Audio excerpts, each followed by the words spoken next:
horas de clase, ¿no? A más, con los clases en realidad. Y les comento que, incluso como le comentaba a uno de los que no me llegaba a paseo, yo recién me entero ayer que iba a hacer la clase. Recién me enteré porque el semestre pasado no dejé la clase de fisiología de la anemia ni de hipercoagulabilidad. Yo dije, como el doctor Ruiz me consultó y no me confirmó, yo estaba tranquilo con los alumnos. Pero pronto tiene que ir a la clase. Entonces vamos a ver, vamos a hacer una clase dinámica, pero en buena cuenta pues tocando los aspectos que les deben de importar. Entonces empezamos con qué es la anemia, ¿no? La anemia son cifras anormalmente bajas de hemoglobina en sangre. Eso se sabe, está hablado y sacramentado. Al final no funcionó el micrófono, ¿no? La doctora dice que va a pedir, pero creo que había uno más pequeño para poner en el cuello. Ahí va. Digo que como aquel que me conoce sabe que mi voz no es así, no he salido de un proceso respiratorio. Así que mi garganta terminará hecha trizas al final, ¿no? Entonces, obviamente la anemia, catalogada como eso, nos da una deficiencia funcional de la serie roja, que conduce a una disminución de la capacidad de transporte de oxígeno en la sangre, hipoxia tisular y sintomatología. Dos conceptos enumerados ahí, que son básicos para entender lo que es la anemia. Porque obviamente una cosa jala a la otra. Entonces, cuando uno enfoca la anemia, lo primero que tú tienes que saber es que tú tienes que entender si estás en una anemia macrocítica, microcítica y normocítica. Entonces, para estos señores y señoritas, ustedes tienen que recordar qué es el volumen corpuscular medio. ¿Quién me dice de ustedes? Hay que hacerlo dinámico porque si no me voy a aburrir. ¿Quién me dice? Si no, pregunto yo. A ver, vamos a preguntar. A ver, al córner, allá. ¿Cuál es la fórmula del volumen corpuscular medio?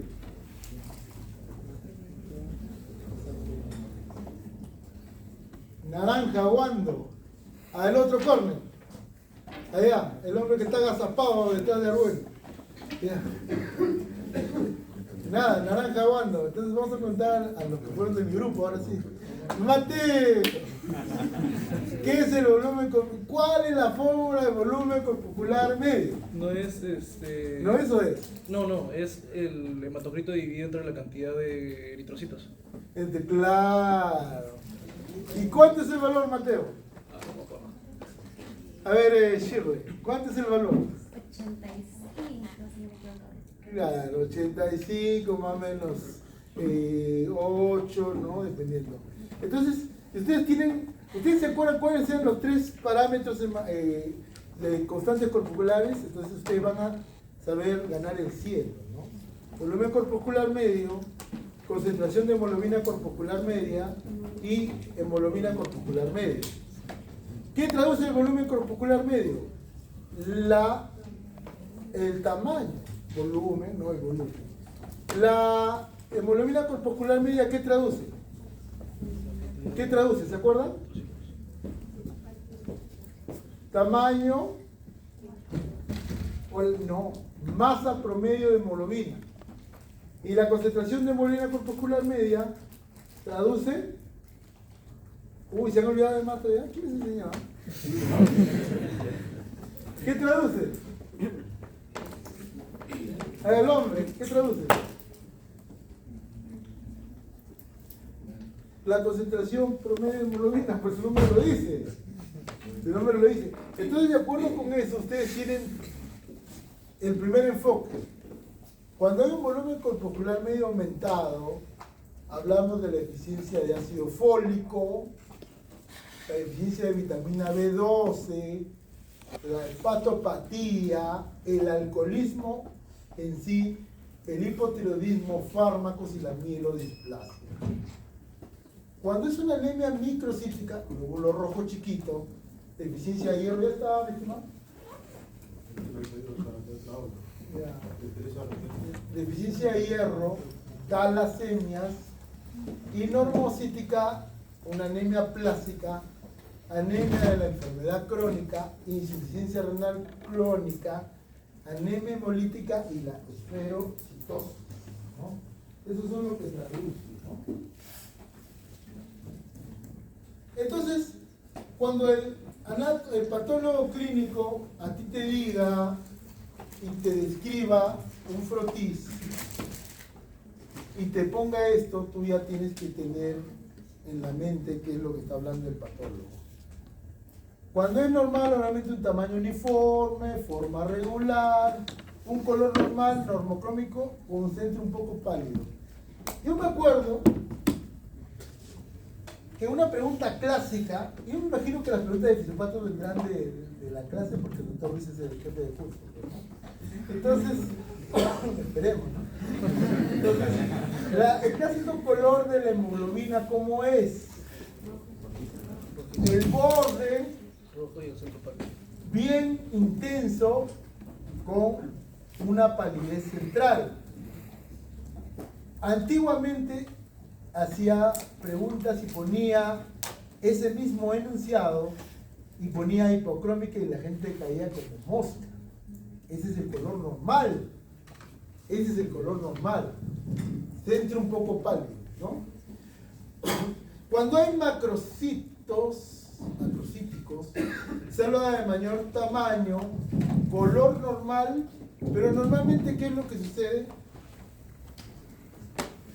Gracias, mi estimado. Normalmente, ¿qué es lo que sucede acá? El glóbulo rojo, ¿se acuerdan ustedes que cuando hablábamos de constantes corpusculares, nosotros decíamos que el glóbulo rojo, se hablaba de tres variables de cuando hablábamos de la cromía? Hablábamos de la hipocromía, la normocromía y la, entre comillas, hipercromía. Lo que sucede con la hipercromía, que traduce una concentración de hemoglobina corpuscular media alta, es que el glóbulo rojo en realidad es grande. Es grande. Entonces tú podías tener, por ejemplo, la anemia megaloblástica, que tienes un glóbulo rojo grande, pero sin embargo tiene una concentración de hemoglobina corpuscular media normal. La característica principal de una macrocitosis es que se pierde la palidez central. En una macrocitosis se pierde la palidez central.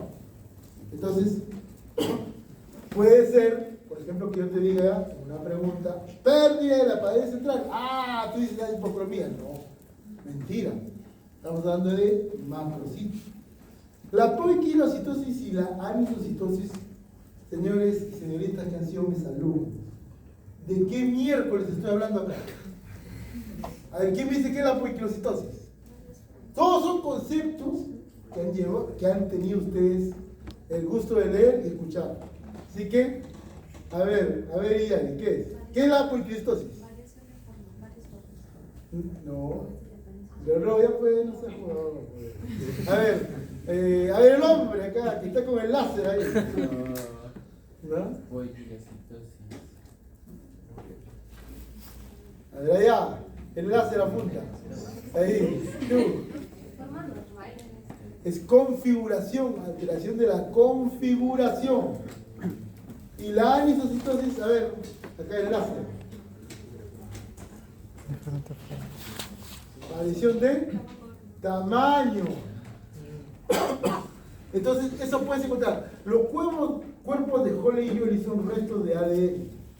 Normalmente, si tú agarras un texto cualquiera de hematología, te van a decir que vienen en problemas esplénicos, realmente de disfunción esplénica o esplenectomía. Pero en estos casos, ¿por qué viene? La macrocitosis, el patrón fundamental, la etiología, la génesis es de deficiencia de los prohematógenos de 2 de ácido fólico. ¿Qué forman estos señores? ¿Qué forman al final? ¿Se acuerdan? A ver, hombre, ¿qué formaba? Comienza con D y termina en A. En inglés. Y A y termina en M, en español. Nada. A ver, aquí otro que ha sido un alumno. No lo coloco acá. El hombre, sí, que te recuerdas. ¿Cómo es? ADN, pues. ADN, no. ¿Se acuerdan cuando hablábamos cuál era el fin? B12 por abajo, trampa de folatos y todo eso. No puede, jugador. Ya, entonces, eso, miren, ¿cuántos conceptos solamente recordando la fisiología salen de acá? Si tenemos normocíticos, ya un eritrocito normal, pero en menor número. Es la clásica que tú vas a ver en un infartis. Si es microcítico, hipocrómico, menor tamaño, color reducido, ya, es una hipocromía, y también puede ver anisocitosis y poiquilocitosis. O sea, la anisocitosis, ¿qué traduce? La anisocitosis traduce variaciones de las formas. Ojo, puede ser en variaciones en grande o en pequeño. Eso lo puede tener anisocitosis en ambos. Y la anemia hemolítica, que es simplemente lo fundamental de la anemia hemolítica, junto con la hemorragia, es este señor, la reticulocitosis. La reticulocitosis. Y también puede haber anisocitosis y poiquilocitosis. Ahorita vamos a recordar conceptos de índice de producción, la amplitud de distribución eritrocitaria, porque eso, si es que tengo la suerte de preguntar, voy a poner el examen. Vamos con la primera anemia, que es la anemia macrocítica. Entonces, la anemia macrocítica, que traduce un volumen corpuscular medio alto. Yo creo que se quemó esto. Se quemó mi puntero. Este no tiene puntero, ¿no? Entonces, vean en el margen superior, cuando dice volumen corpuscular medio. No sé si está. Está en muere, ¿no? Sí. O sea, tú cuando te enfocas una anemia, cuando te enfocas una anemia en la clínica, señores, ¿qué pasó, Mateo? No, pero a ver si tienes puntero. Yo creo que eres el delegado, tú no. No te haces para que te engañado.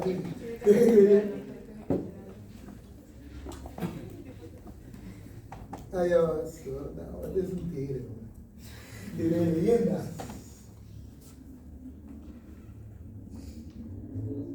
Ay, está, gracias. Claro que siempre me gusta moverme. Pero bueno, entonces cuando tú enfocas una anemia, siempre mira tu volumen corpuscular medio cuando hay macrocitosis. Si lo tienes en 100 aumentado, estás hablando de una anemia macrocítica en efecto. Pero lo fundamental, eso yo les mencionaba ahorita y les comentaba a veces, no sé si les llegué a comentar en la clase, pero lo fundamental que les acabo de decir, que la anemia macrocítica verdadera no tiene una alteración de la concentración de hemoglobina corpuscular media. Entonces, si la concentración, de hemoglobina corpuscular media es normal, estás en camino a descubrir una causa por prueba hematógena. Pero si tienes disminuida, considera que estás en una anemia sideroblástica, formación de sideroblastos en sangre, una ferropenia asociada a cualquier causa de macrocitosis, ¿no? Nosotros hemos tenido incluso entidades que se llamaban anemia megaloblástica enmascarada.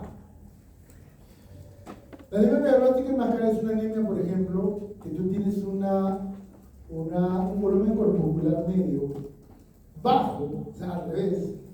Corriges la ferropenia, bien sea con diosacarato, y después aparece pues toda la expresión de la anemia macrocítica con, ¿cómo se llama? Con un patrón de constantes corpusculares alterados, con la anemia megaloblástica enmascarada. Pero no es lo usual, hace tiempo que no se ve ese tipo de patrones. Entonces, tienes que primero descartar causas farmacológicas.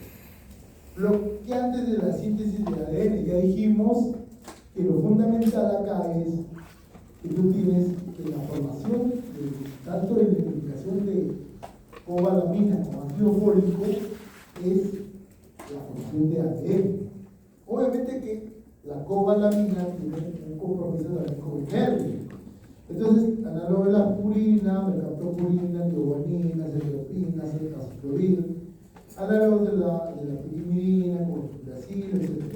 En el nivel de la reacción de nucleóticos, como la dióxido de citosina. El óxido nitroso provoca un trastorno de la cobalamina y los inhibidores de la función de la cobalamina, como la colchicina, el ácido carboxílico, la ribomencina, la metformina. Del ácido fólico, ¿se acuerdan del metotrexate? No sé si lo mencioné. El metotrexate, a ver, para la que acaba de bostezar, la que está de rosado, ¿qué hace el metotrexate? Yo lo mencioné en la clase, no sé. ¿Qué hace el metotrexate? ¿Quién se acuerda qué es el metotrexate?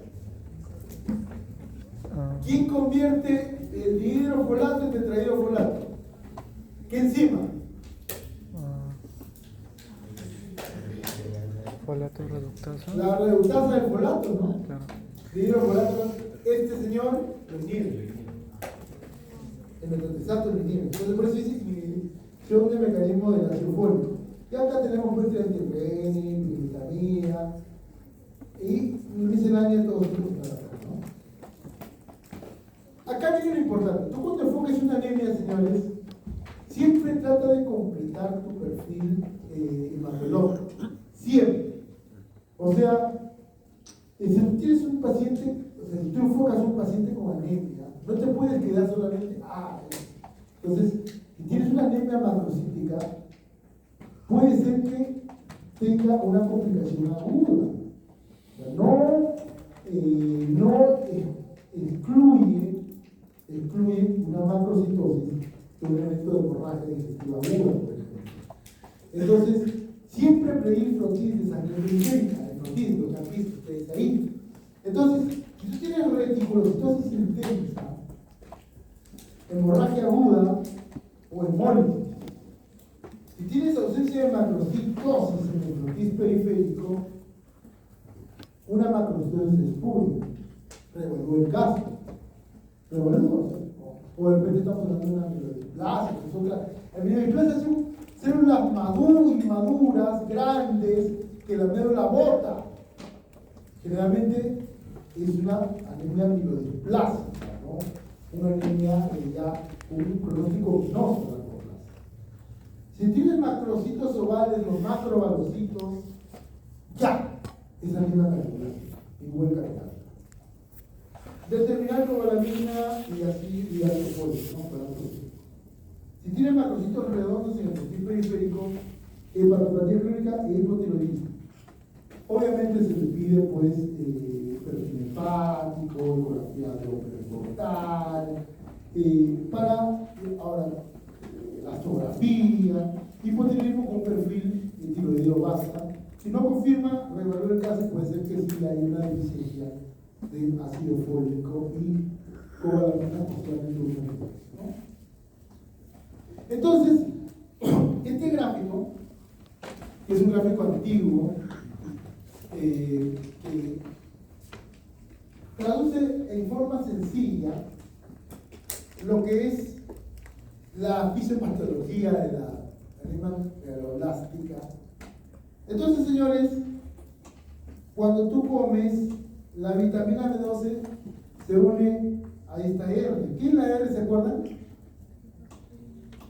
A ver, Arwen, ¿qué era la R? La señorita que está a tu costado, que tenía siempre el lunes. A ver, pero vamos a preguntar al hombre. FI está. ¿Quién es eso? A ver quién está ahí. Por los panetones. Eso, pero R, No, el FI está. por eso, FI es factor intrínseco. Sí, no ¿Quién es él? Apto, corrina o portador R, por eso tiene ese nombre. ¿Dónde se secreta? En las salivales, en las esofágenes. Entonces, se une a la vitamina B12. Y acá, las células parietales u oxínticas secretan el factor intrínseco, ¿no? Entonces, les hace compañía por todo el estómago hasta llegar a la zona donde se secretan las secreciones pancreáticas, ¿no? Entonces, la característica, la microquimera que da todo este ambiente de los jugos pancreáticos determina que se pueda separar la aptocorrina. Se menciona que principalmente por tripsina, que tiene el principal determinante. Entonces, se separa y es el factor intrínseco y se une a la vitamina B12. A nivel de la luz del ilio, ingresa por difusión, por purina, y se une a la transcobalamina 2 en la sangre que ya entrena, deriva al hígado, se termina alojando como vitamina B12 más transcobalamina 2. Entonces, es fácil, pues, ¿no? Si tú le chuzas el estómago, no va a haber vitamina B2, el inal, el parietal, el lineal, un mecanismo de deficiencia. Una gastritis atrófica, correcto, porque no va a haber células parietales, el efecto intrínseco, y nunca se separa del aptocorrino portador de la leche. No se puede unir a la vitamina B12. Porque obviamente, como así se separe, no va a haber quien no hay ingresado. La insuficiencia pancreática. No hay secreción pancreática, no hay tripsina y no puede ingresar. La resección ileal. No hay donde entre, no hay puerta de entrada. Se acabó. Entonces, conociendo este gráfico sencillo, arcaico, ¿saben? Ya tienes todo la panorámica de cuáles son los mecanismos de la génesis de la anemia megaloblástica por deficiencia de B12. Gastrectomía, gastritis atrófica, insuficiencia pancreática, resección ileal. Y ojo, resección ileal no solamente porque puede ser alguien que conflicta, ¿no? La mala absorción intestinal, el SIBO que le llamamos nosotros, sin gastroenterología.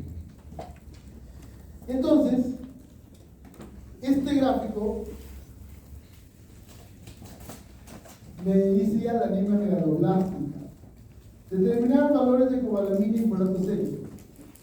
Ojo, si tiene niveles normales, podemos estar hablando de una médula megaloblástica. Entonces, o lo que yo les comentaba, mielodisplasia. Una mielodisplasia. Ojo, que lo voy a comentar con el transcurrir de esta disertación. El aspirado de médula puede traer errores diagnósticos de una anemia megaloblástica. Ya haces una prueba terapéutica. La prueba terapéutica. Si no corrige la anemia, puede ser una anemia refractaria megaloblástica. ¿Quién habla? Ahí vamos a dejar que te a hablar la chibola.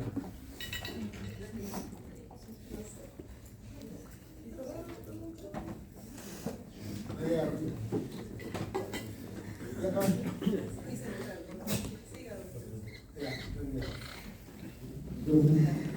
Entonces, eso es lo que ocurre. Entonces, hace bastante terapéutica y corrige una deficiencia de ácido fólico de cobalamina, y si no corrige, es una anemia refractaria megaloblástica.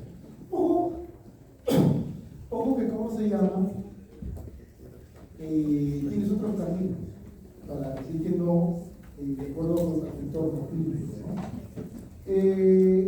Pero si hay niveles bajos, puede ser una deficiencia de cobalamina o de folato. Bien inadecuada, ¿no?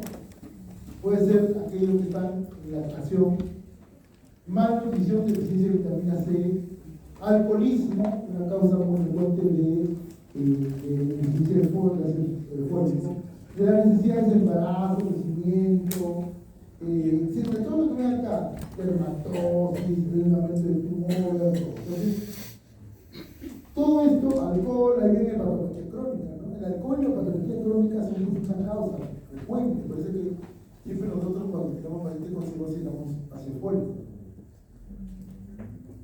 La deficiencia de cobalamina, antes se hablaba de esta prueba, ojo, este es histórico. Ya la prueba de Schilling, el test de Schilling, ya se dejó de utilizar. Ya se dejó. ¿Por qué lo pongo?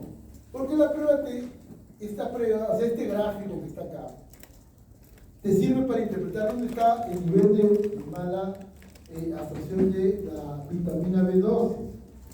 Bueno, antiguamente se decía que el Schilling normal, simplemente una disminución de la ingesta, vegetalismo crónico, alcoholismo crónico, otra vez alcoholismo crónico.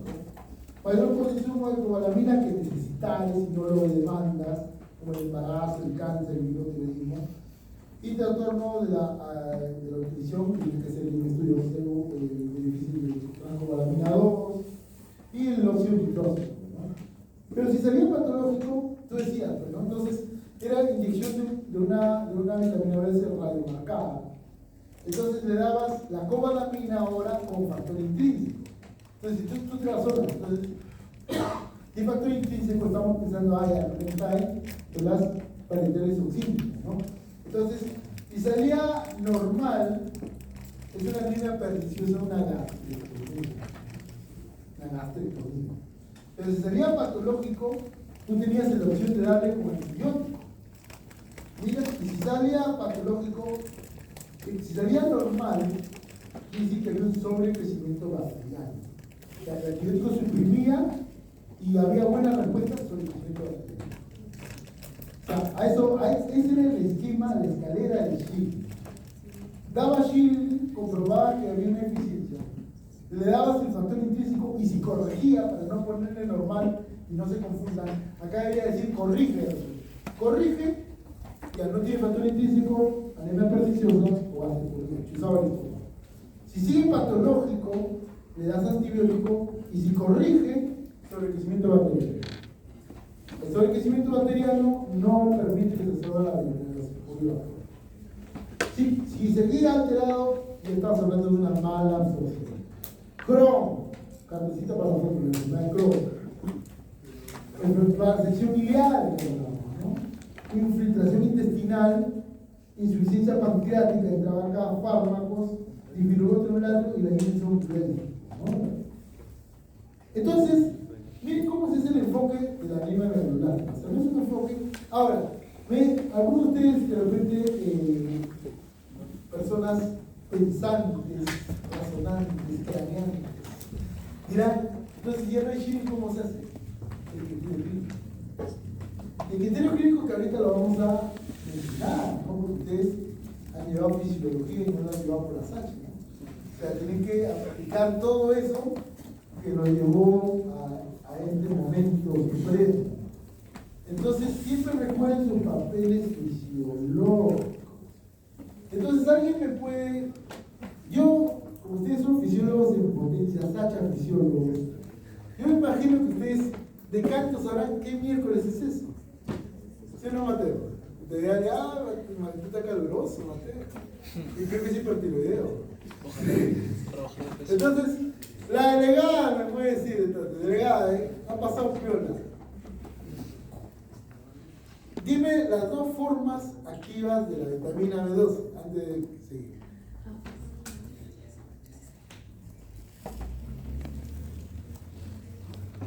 Yo creo que ustedes están en la vida pública. Para decir, vamos a preguntar a los que no fueron mis alumnos. Yo campeón, ¿se fue tu comer o qué fue? Está como una discusión excelentísima. Dime, ¿cuáles son las formas activas de la vitamina B12? ¿Es metiltetrofolato? Allá, los que están ahí, parlamentando, no sé, que están con café de la máquina, y que no quieren levantar la mirada. Ya. ¿Cuáles son las formas activas de la vitamina B12? A ver, Nusma, tu compañera. Nada, no. Hay uno que está ahí. ¿Cuál es? La Metilcobalamina fue enfermo. Como dice el doctor Yoshimi. Y la otra es El otro día, pues, estaba viendo pues, la joven Carapani, creo que lo menciona la doctora Yoshimita, ¿no? No dice Yoshimita, no dice en ningún momento del actor, parece que queda su nombre. ¿Y cuál es el otro? Desoxiadenosina cobalamina. Entonces, si no sabes eso, no vas a entender el gráfico. ¿Qué traduce este gráfico? El ácido fólico, su fin en este mundo miserable es producir este señor. O sea, hay el pasaje, el transporte de unidades de un solo carbono, como metilo, metililo, formino, y ya todos los mismos. Entonces, lo fundamental acá que entiendan ustedes es que tienen que ver la transferencia de un grupo de la serina hasta convertirse en monofosfato de timina y finalmente adeno, ¿no? Entonces el tetrahidrofolato entrega un grupo a la glicina y se convierte en metiltetrahidrofolato. Este entrega su grupo metilo a la fosfato de uridina y se convierte en monofosfato de timidina para formar finalmente el ADN. Una parte de esto se queda atrapado como metiltetrahidrofolato en la trampa de folatos o trampa de metilo, como dice ahí. Entonces, ahí entra este señor, la vitamina B12. La vitamina B12 que tú te metes en tu combate tiene dos formas activas: la metilcobalamina y desoxiadenosina. La vitamina B12 rescata a este tetrahidrofolato, la trampa de folatos, y en su camino se convierte en metilcobalamina y se restituye el tetrahidrofolato. Obviamente, acá está la redundância del folato que yo mencionaba: hidrofolato y tetrahidrofolato, ¿no? Esta metilcobalamina entrega el grupo metil aquí a la homocisteína para convertirse en metionina. Y la metionina se convierte posteriormente en el SAM, S-adenosil metionina. ¿Alguien se acuerda de la clase que yo dicté? ¿Qué hace ese señor? ¿Cómo? La mielinización de los nervios. Pero les cuento algo más. Se dice que este señor suprime la expresión del factor de necrosis tumoral, que viene a ser un mielinolítico. Entonces,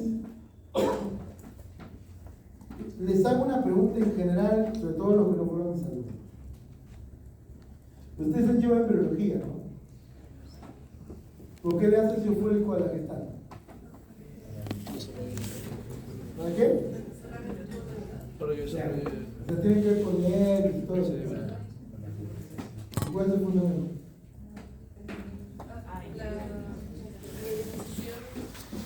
Eso tiene que ir con B12. Eso tiene que ir con ácido fólico. ¿Cuál es el fundamento, señores? No se sabe cuál es la causa. Ya se toma como un dogma de fe. Nada más. Por la salita colonia. No hay causa, o sea, no hay pues.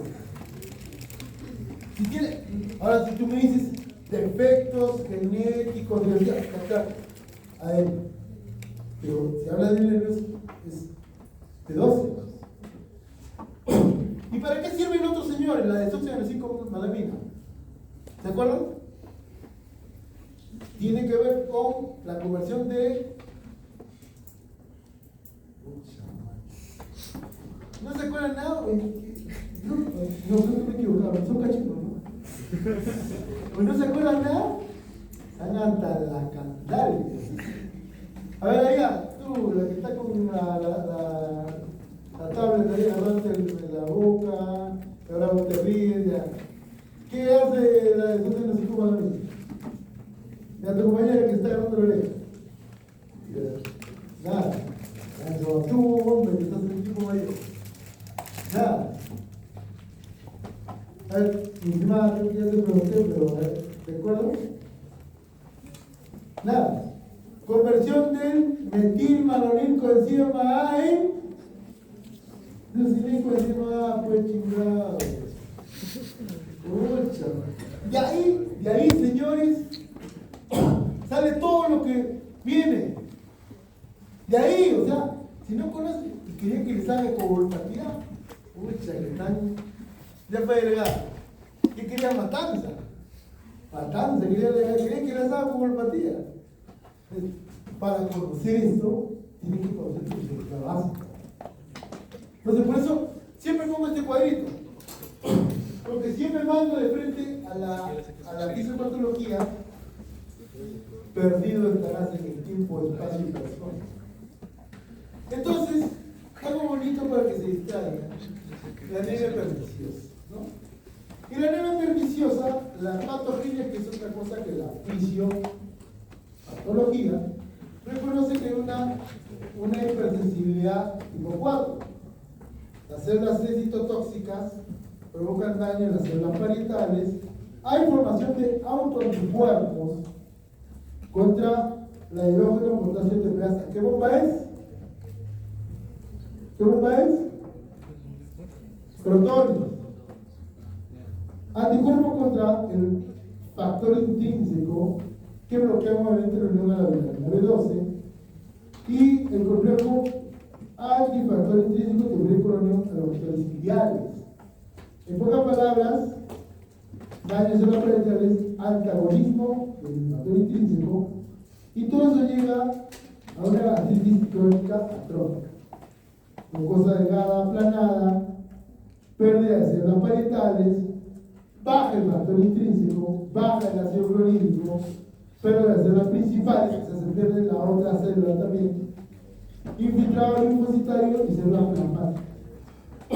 ¿Cuáles son los efectos a largo plazo? Un incremento del cáncer, del cangrejo, acloridia, la pérdida del factor intrínseco que llega a esto. Anormalidades de células en proliferación en todo el cuerpo. Una anemia megaloblástica y una enfermedad neurológica con degeneración combinada aguda de la médula espinal. Miren cómo se explica todo solamente haciéndose recordar. ¿Qué es sangre periférica? Una anemia macrocítica leve, pero suele observarse los macroovadocitos. Hay anisocitosis y poliquilocitosis. Y en caso grave, las células eritrocíticas y leucocíticas se confunden con la lesión aguda por la forma. La forma. El aspirado de médula no suele ser utilizado para diagnóstico. Hay megaloblastos, no, hay algo típico de megaloblastos, ¿no? Pero los megaloblastos no se encuentran en la sangre periférica. Porque ahí se conoce el mecanismo por el que no hay una hemólisis intramedular. O sea, están tan deformados que hay una hemólisis intramedular que no llega a la sangre. Entonces, cuando uno hace, si uno comete el error de hacer un aspirado de médula, vas a ver unas células, una proliferación tal que se parece una reacción de semoide, con unos atípicos, excéntricos, o sea, tranquilamente se puede confundir con una lesión aguda. No se recomienda el aspirado de médula. Todo entra por el criterio clínico y laboratorial. ¿Qué es lo que vas a encontrar? Una degeneración combinada subaguda y una desmielinización. O sea, todo el trastorno de los nervios ocasiona en esto. ¿Alguien me puede decir, ustedes que son neurofisiólogos, neuroanatomistas, qué cordón de la médula se ha afectado? Ya acá me dijeron, porque dice que está más perdido que huevo en ceviche. De la médula. cordón posterior de la médula espinal. Cordón posterior. Como hay una alteración del cordón posterior, el paciente va a tener una alteración, una mancha táxica, una disminución. ¿Qué es lo que va a ocurrir también? Ustedes, he visto el hombre azul, he visto la silla turca del esfenoide.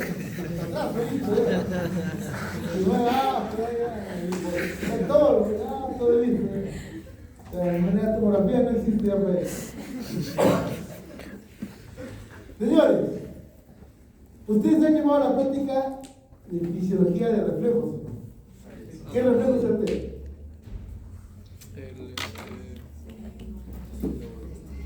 O sea, uno se altera la propiocepción y el reflejo vibratorio.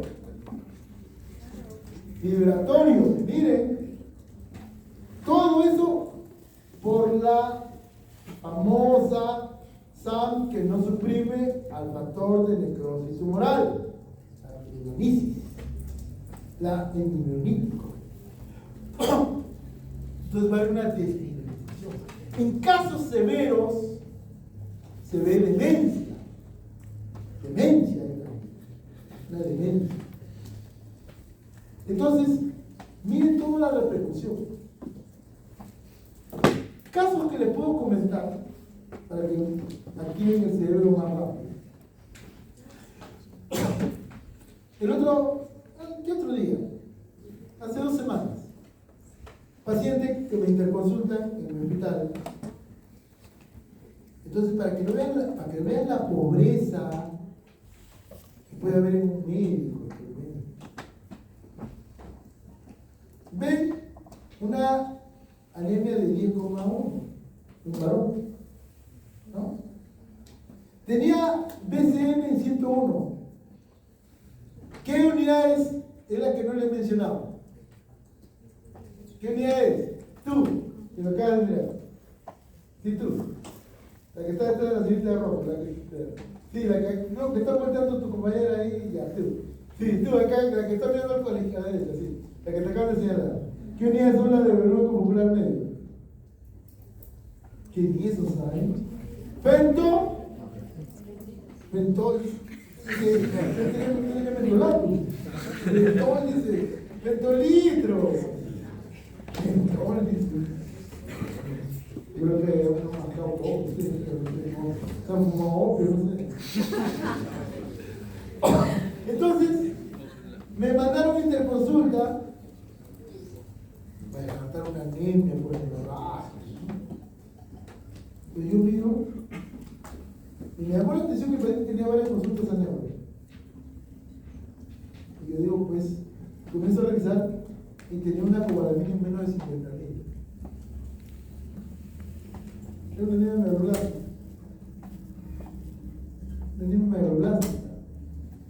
Y los tarupios me intercontaban para que yo le meta tubo. Por hemorragia digestiva.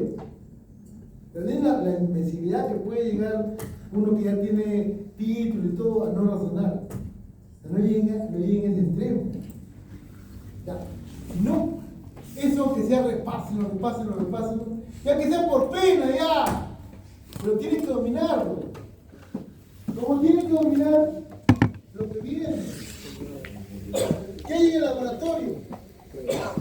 LH y bilirrubina infinita alta. ¿Por qué jugadores? ¿Por qué habrá esto elevado? Cráneo rojo. ¿Por qué? A ver. Bueno, tu compañera que también es una alumna, la que está con usted, la que acá de reír, que está con un cargador así parado y una omnidad. Ya. ¿Por qué está él? Cranea. ¿Dónde se eleva la bilirrubina? A ver, sirve. Cuando se rompe, ¿qué? Claro, la hemólisis intramedular, los jugadores, la que acabo de mencionar. Por eso se eleva esos dos. Vitamina B12 baja, obvio. Anticuerpos antiinflamatorios intrínsecos, lo acabamos de mencionar.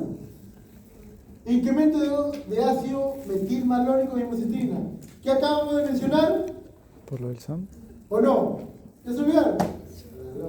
Ches. No por lo de la No hay conversión del de la B12 De homocisteína a metionina. de la metil B12 Acá no hay metil. no hay conversión y todo ya, que se metilmalónico, ya. Punto. Entonces, incremento de ácido metilmalónico, porque esto se quiere convertir de metilmalónico encima de encima por la desociación cobalamina. Incremento de homocisteína, ¿por qué? Porque no se convierte en metionina. Otro acápite, aciduria metilmalónica, como puede haber. Tú haces un estudio de la orina, del orinoco, aciduria metilmalónica. Prueba de Schilling que no se. Entonces, si no se usa la prueba de Schilling, ¿cómo craneas ahorita el diagnóstico de anemia megaloblástica? Simplemente, como le digo, el criterio clínico. Y si te queda la duda de que pueda ser una deficiencia B12, le pides ácido metilmalónico y homocisteína. Y si confirmas tu hallazgo.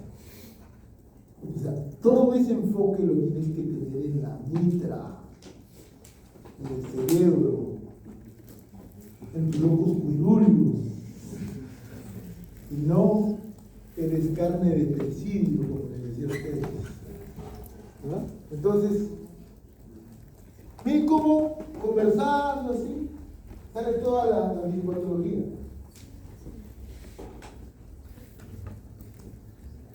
A ver, y acá vamos a ver que ustedes que son sacha cardiólogos, sacha cardiólogos, amantes de los exámenes de la oficina. Los oficinistas, les hemos puesto examen, esos oficinistas. Síntomas generales, ¿no? A veces no se nota, ¿no? O sea, te puede pasar, ¿no? De repente, pues, tú vives con tu abuelo, tu abuela, tu tío, tu tía, lo que sea. Y se va poniendo pálido, ¿no? Como la pared, ¿no? Y no lo notas. O sea, ¿cuántos pacientes he tenido yo para descartar NM, gastrointestinal? Y yo lo veo con un papel así como la chopa de su compañera. Blanco. Blanco, como parecido. Y yo le digo, señora, ¿no dijo que el señor estaba lento? Ah, yo pensé que se estaba poniendo bonito. Está pálido. Pálido. Me pareció un hueso. Entonces, ¿pero qué te orienta? O sea, si la palidez no te orienta, los síntomas. La disnea moderado de esfuerzo. ¿Ya llevamos respiratorio y fisiopatología? Ya, la disnea es la sensación de falta de aire. ¿Por qué le faltará el aire a este señor o señora? Porque, ¿qué va a pasar cuando tienes poco glóbulo rojo? Poco oxígeno, pues. Claro. O sea, vas a tener poco transporte de oxígeno y el paciente al menor esfuerzo se va a cansar. Astenia, ¿no? Si vienes al síntoma general de hiporexia, de repente estás hablando ya del trastorno que lo está llevando, un cáncer, de caquetiza. Entonces, esa disnea puede ocasionar que tú tengas esa entidad que se llama insuficiencia cardíaca de gasto alto. Señores y señoritas, del número de Reynolds, ¿dónde se alterará la fórmula? A ver, a la que ha sido mi delegada, que está ahorita bajo la cabeza. Ya. A ver, háblame. ¿Dónde se enterará? ¿En qué parte?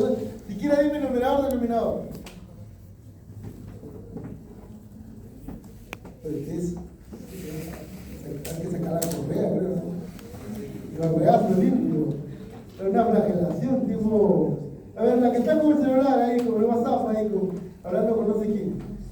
¿Dónde se enterará? Nada. Tú que estás con la Coca-Cola ahí sacando lechita.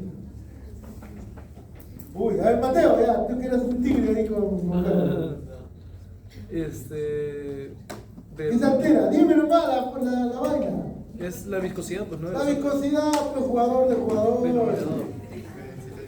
La viscosidad. Cuando se altera la viscosidad de un líquido como la sangre, ¿qué ocasionará en el gasto cardíaco? ¿Se altera precarga o poscarga? Pre. ¿Qué pasará? Disminuye la resistencia periférica.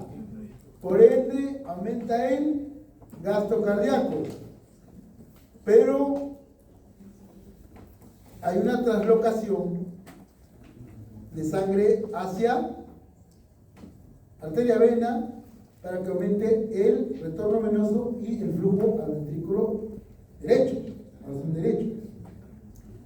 Pero a la larga, como hay una demanda metabólica no satisface y puede llegar a una insuficiencia del ventrículo izquierdo.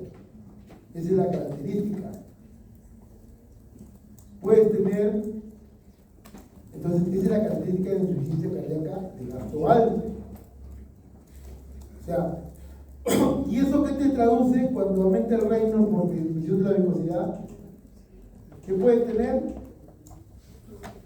Mucha seguridad. Ya digo, a ver, Chirle, tú sabes. ¿El flujo en qué se convierte? Turbulente. ¿Qué da la turbulencia? Aumenta el riesgo de trombosis. ¡Soplos! ¡Soplos, señores! ¡Soplos! Puede haber soplos en este paciente, sobre todo en el área aórtica. Cuando yo hablo del 2,3-difosfoglicerato, ¿de dónde sale ese señor? Cuando hablamos del metabolismo del glóbulo rojo, ¿de dónde salía? ¿De qué vía?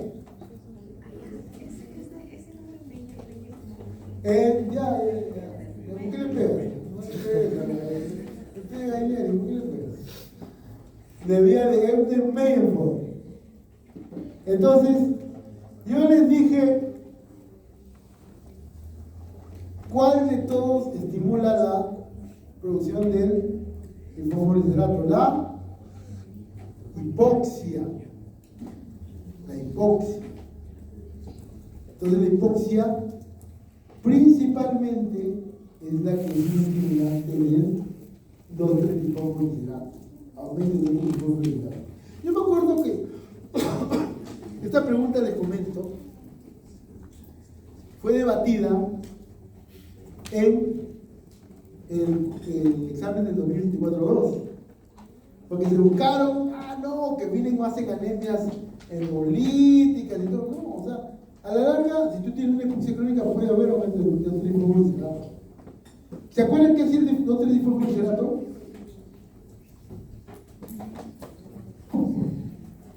A ver,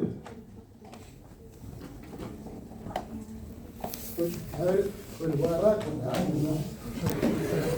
A ver, ¿cómo se llama esta cochinada? Ya. ¿Cómo es la disección de la? Ya. ¿Quiénes lo ponen a este lado, al lado derecho? 2,3-difosfoglicerato, ya, muy bien. ¿Qué más? ¿Qué está haciendo Eler? ¿Qué está haciendo? ¡Por maquillada! ¡Maquilladaza! ¿Cómo se era así? ¡Maquilladaza! Ya, aumento de 2,3-difosfoglicerato. ¿Qué más? De CO2. ¿Aumenta o disminuye? Disminuye, jugador de jugadores. Y la hipertermia. la temperatura. ¿Qué hace esto? Que se entregue más oxígeno a la circulación sistémica, no lo suelta más. Pero creo que sí le debería hacer este curva sin mover a ustedes. ¿Ah? Sí le debería haber hecho. Esto es lo que pasa. Por eso se incrementa el organismo es tan sabio, por eso se incrementa el O3 y fosforilas. Un síntoma que me interesa mucho son los síntomas gastrointestinales, ¿no? De todo el contexto, ¿no?, que viene. Principalmente puede haber glositis, lengua geográfica, gastritis atrófica, ¿no? La cosa gástrica. Otro gástrico también puede haber en la y una trombosis. ¿Por qué hay trombosis? ¿Se acuerdan? ¿Por qué? ¿O el trulero? ¿Qué hablas? ¿Quién es el trulero? Por aumento de la homocisteína. No, la homocisteína. Ahora, señores, para seguir con la chacota y toda la vaina, ¿no? Yo la puedo poner en el examen. A ver, mis alumnos, ¿qué es el índice de producción reticulocitaria? ¿Qué es el índice de producción reticulocitaria? A ver, yo les comento algo, señores y señoritas. Cuando tú veas una anemia y quieres ver si la médula responde o no, IPR. ¿Cuánto es el recuento del glucosito normal? 2%. Pero el glucosito no, pues. Hay que escuchar otra cosa ya. ¿Cuánto es?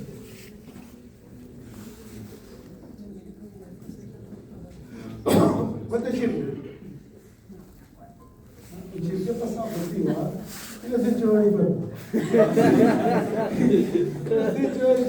¿Qué le has dado? ¿De la mala le has dado tú? De que si le tiras tío, no pasaba.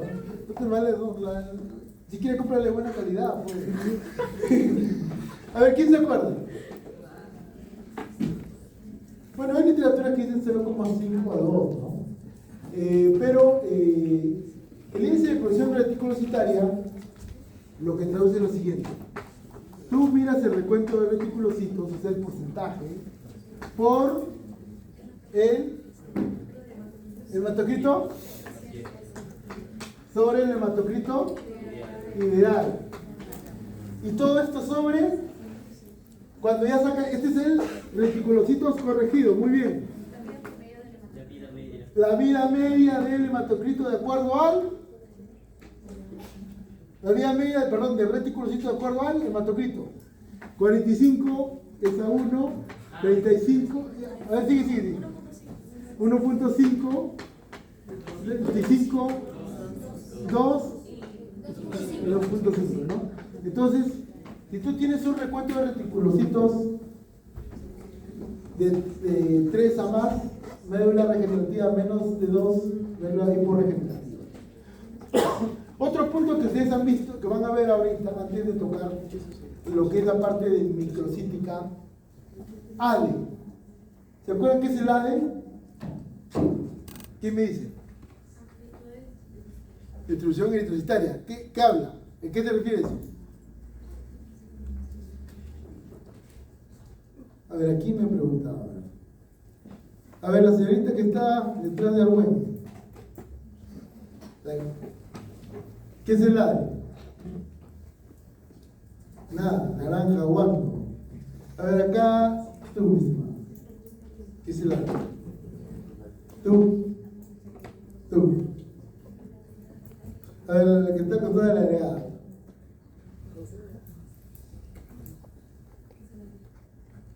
Tú. El hombre que está pensando, se agarra la cabeza.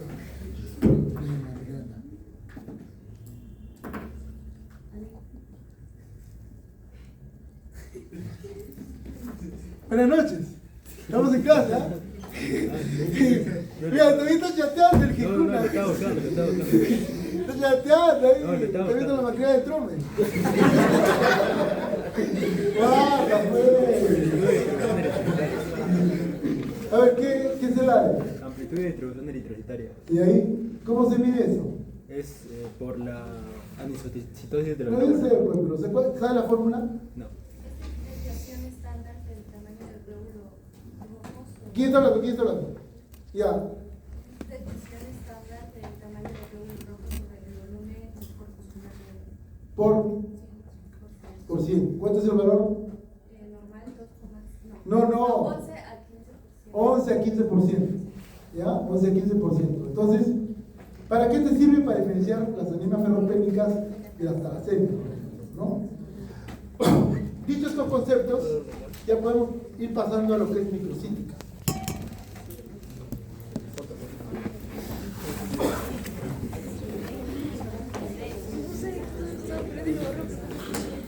Bueno, la anemia microcítica entonces, señores,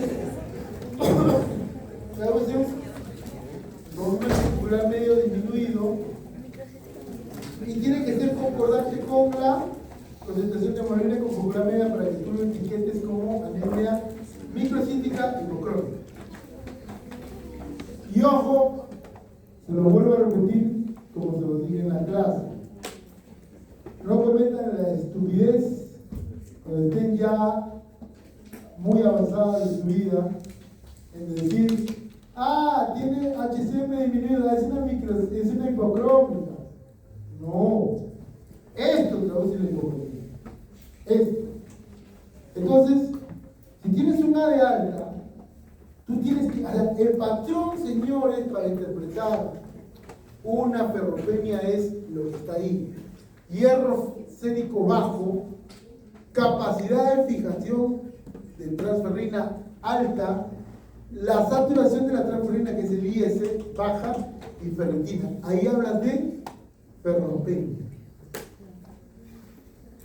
Si tú tienes fierro normal o alto, capacidad de fijación de transferrina normal, la saturación normal o alta, y la ferritina normal o alta, ahí hay una alteración, una hemoglobinopatía.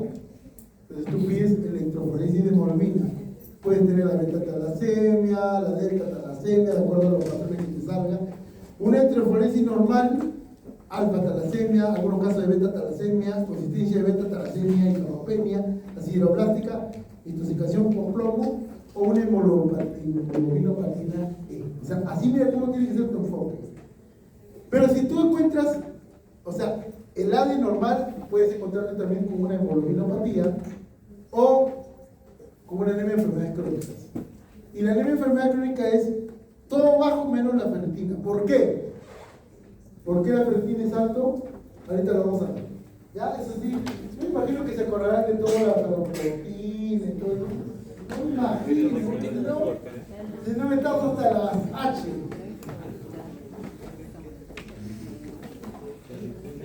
Entonces, cuando uno habla de anemia de enfermedades crónicas, tiene que ver que la anemia de enfermedades crónicas, el patrón fundamental es la ferritina elevada.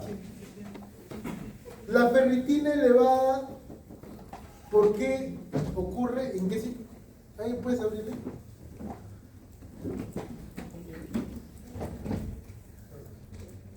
O sea, ¿qué es lo que sucede acá? ¿Quién es el eje acá que regula todo esto? La epsidina. La epsidina. Se ha visto que en la inflamación hay un incremento de interleuquina 6 a nivel hepático, que se secreta la epsidina, y aumenta el nivel de epsidina. ¿Qué pasa en el intestino delgado? Disminuye la aportación de hierro al enterocito. ¿Por qué? Porque se acumula, ¿no? La ferritina. O sea, la epsidina se acuerdan que era el importante ferrostato. Entonces, ¿qué hace con quién interacciona? Con la ferroportina. ¿Qué es lo que le hace? Eso sí, acuérdense.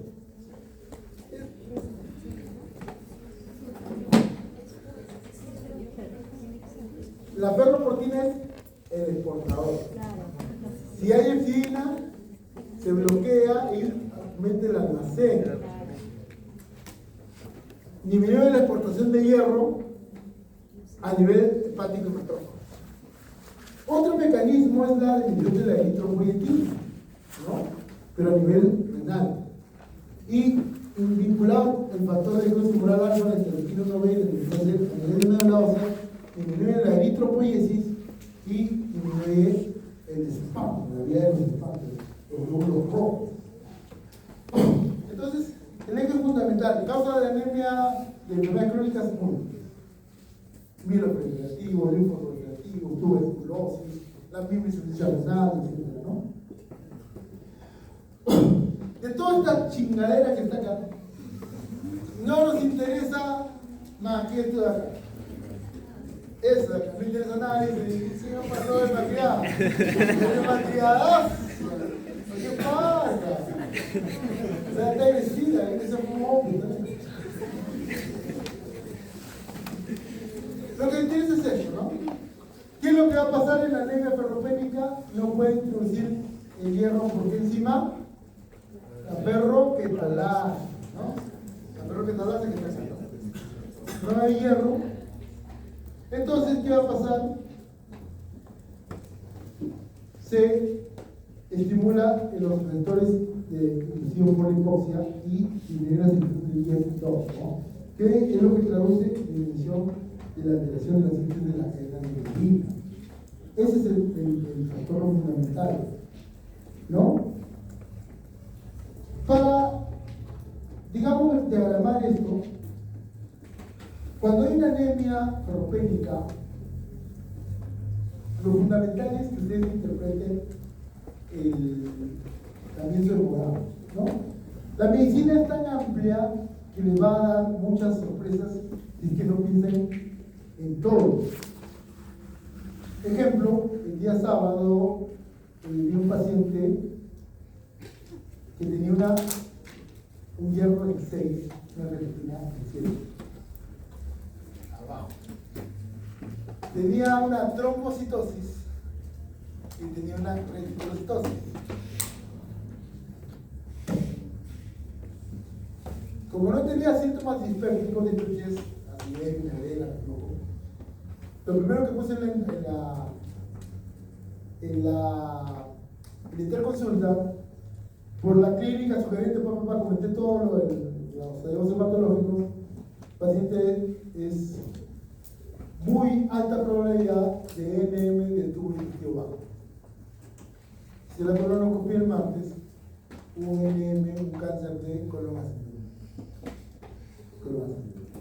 Entonces, eso traduce. La cifra baja estimula la producción de otras series, pero la que responde principalmente es el trombocito. Hay una trombocitosis. La trombocitosis. Con el tiempo vas a tener la clásica microcitosis, hipotonía, va a haber células enviadas. Bueno, los hallazgos que ya les comenté, de ferritina, transferrina. El receptor celular de transferrina es un marcador importante que hay y su presencia pues traduce también este hallazgo. Pero no es práctico. Siempre el juicio clínico tiene que salvar. Síntomas generales, igual como en la anemia megaloblástica, pueden tener glositis también acá. Atrofia gástrica, ojo, atrofia gástrica, no estoy hablando de gastritis atrófica, parece un contrasentido, pero es lo que hay. En niños va a haber muchas veces el problema de desarrollo mental, de la cognición, por anemia crónica. Parece que en todos los hospitales, tanto el Seguro Social como el MISA, y hay otros que no tienen, la pica, que es la ingesta exagerada de productos como la tierra, y todo puede haber. El doctor de también en la misma repercusión que el otro, y síntomas no vinculados con el elemento entre sí, lo que yo veo como pan de leña en la protesia, en la en un varón, pensar probablemente muy difícil. En una mujer, todavía en la etapa reproductiva, antes de la menopausia, todavía poder pensar en eso. Batallarse igual a la posibilidad de tener casi terminales. Entonces, yo, para que ustedes aprendan, les traigo 3 casos clínicos que tuve. Paciente varón de 77 años con clínica de retornaje de 2 años de evolución, la cual es principalmente post-defecatoria. Se realizó una protoscopía rígida el año 2022. Solo se llegó hasta los 18 centímetros de margen anal. En los del diagnóstico de hemorroides internas de grado 1. El protoscopio rígido es un protoscopio que ya no lo suelen usar los